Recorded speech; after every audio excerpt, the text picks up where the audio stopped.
വീണ വിജയന്റെ വിഷയം ചോദിച്ചപ്പോൾ മാധ്യമങ്ങളുടെ മുന്നിൽ നെട്ടോട്ടം തുടങ്ങിയിരിക്കുകയാണ് CPMന്റെ നേതാക്കന്മാർ. LDF കൺവീനർ EP ജയരാജന് ഒന്നും അറിഞ്ഞുകൂടാ. എന്ത് അന്വേഷണം, എന്ത് കേന്ദ്ര ഏജൻസി എന്നൊക്കെയാണ് ചോദിക്കുന്നത് മാധ്യമങ്ങളോട്.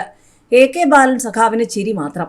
മുഹമ്മദ് റിയാസ് ആണെങ്കിൽ മാധ്യമങ്ങൾക്ക് മുഖം പോലും കൊടുക്കാതെ ഓടിപ്പോകുന്നു. വരും ദിവസങ്ങൾ CPMന് ചോദ്യങ്ങളുടേതായിരിക്കുമെന്ന് വ്യക്തം.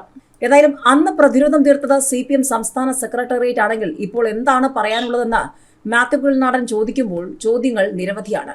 മുഖ്യമന്ത്രി പിണറായി വിജയന്റെ മകൾ വീണ വിജയന്റെ കമ്പനിക്കെതിരെ കേന്ദ്ര കമ്പനികാര്യ മന്ത്രാലയം അന്വേഷണത്തിന് ഉത്തരവിട്ടതിൽ നിരവധി ചോദ്യങ്ങളാണ് CPMന് നേരെ വരും ദിവസങ്ങളിൽ ഉയർന്നു വരിക.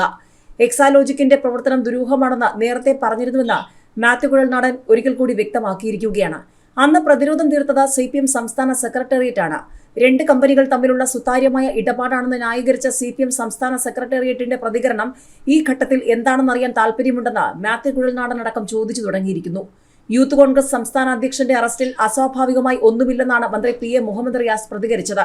കേന്ദ്ര സർക്കാരിന്റെ നടപടിയിലും അസ്വാഭാവികമായതൊന്നും ഇല്ലെന്ന നിലപാട് തന്നെയാണോ റിയാസിനുള്ളത് എന്നറിയാൻ താല്പര്യമുണ്ട് എന്ന് കുഴൽനാടൻ ചോദിച്ചു. എക്സാലോജിക്, CMRL എന്നിവയ്ക്ക് പുറമെ KSIDCയെയും അന്വേഷണത്തിൽ ഉൾപ്പെടുത്തിയിട്ടുണ്ട്. നോട്ടീസ് ലഭിച്ചിട്ടുണ്ടെങ്കിൽ എന്ത് മറുപടിയാണ് KSIDC നൽകിയതെന്ന് കേരളത്തിന്റെ പൊതുസമൂഹത്തോട് പറയാനുള്ള ബാധ്യത വ്യവസായ മന്ത്രി P രാജീവിനുണ്ടെന്നും മാത്യു കുഴൽനാടൻ കൂട്ടിച്ചേർത്തു. സംസ്ഥാന സർക്കാരിന് ലഭിക്കേണ്ടിയിരുന്ന കോടാനുകോടി രൂപ അനധികൃതമായി കൈക്കലാക്കിയ CMRLനെതിരെ വ്യവസായ വകുപ്പ് എന്ത് നടപടി സ്വീകരിച്ചു? കരിമണൽ കമ്പനിക്ക് അനധികൃതമായി ലാഭമുണ്ടാക്കി കൊടുക്കാൻ വ്യവസായ വകുപ്പും KSIDCയും കൂട്ടുനിന്നു എന്ന വ്യവസായ മന്ത്രി മറുപടി പറയേണ്ടി വരും. അന്വേഷണം പ്രഖ്യാപിച്ചതിൽ അമിത ആവേശമില്ല.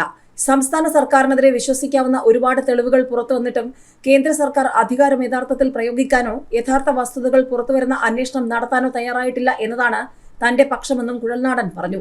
ആത്യന്തികമായി നീതി ലഭ്യമാകുമെന്ന് പ്രതീക്ഷിക്കുന്നത് കോടതികളിൽ നിന്നാണ്. എന്നിരുന്നാലും അന്വേഷണം കൂടുതൽ കാര്യങ്ങൾ പുറത്തു കൊണ്ടുവരുമെന്നാണ് പ്രതീക്ഷിക്കുന്നതെന്ന് അദ്ദേഹം കൂട്ടിച്ചേർത്തു. പ്രവർത്തനത്തെ സംബന്ധിച്ച് ഒരുപാട് ചോദ്യചിഹ്നങ്ങൾ ഉയർത്തുന്ന കമ്പനികളിൽ നിന്ന് കോടാനുകോടി രൂപ എക്സാലോജിക് വാങ്ങിയിട്ടുണ്ട്.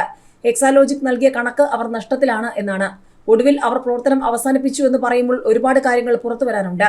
അത് അന്വേഷണത്തിലൂടെ പുറത്തു വരുമോ എന്ന് കാത്തിരുന്ന് കാണാം. ചെയ്യാൻ കഴിയുന്ന മുഴുവൻ പോരാട്ടവും എല്ലാ തലത്തിലും നടത്തുമെന്നും മാത്യു കുഴൽനാടൻ പറഞ്ഞു.